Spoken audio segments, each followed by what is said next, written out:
Syederalun Emeril Khan Mumtaz dikabarkan hanyut terbawa arus Sungai Are pada Kamis 26 Mei 2022. Informasi terbaru jasad putra sulung Ridwan Kamil itu sudah ditemukan pada Rabu 8 Juni 2022 di Bendungan Angel Head, Swiss.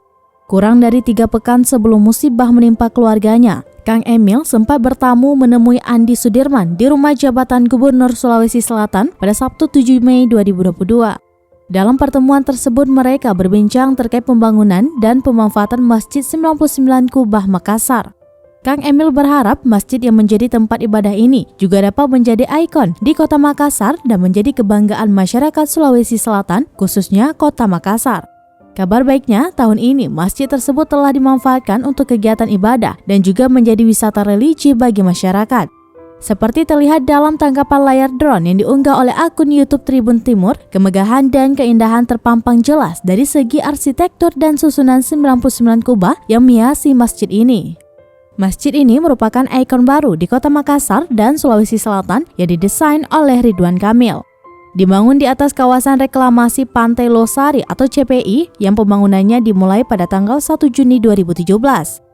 Masjid 99 Kubah memiliki luas bangunan 72 x 45 meter dan dapat menampung sekitar 13.000 jemaah. Masjid ini dekat dengan Pelabuhan Makassar dan pusat bisnis Kota Makassar.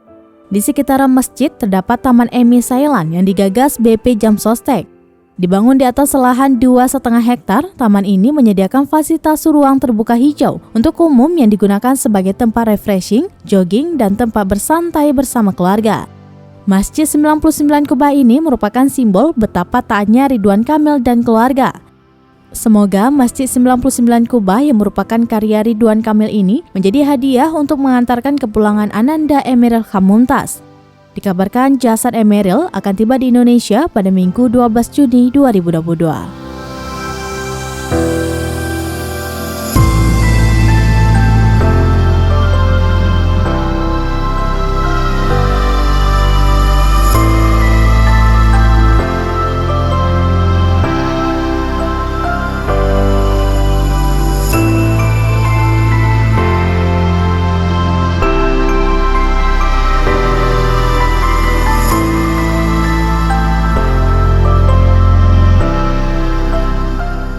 Selamat jalan Eril, selamat jalan wahai Ananda Soleh, didikan orang tua yang baik.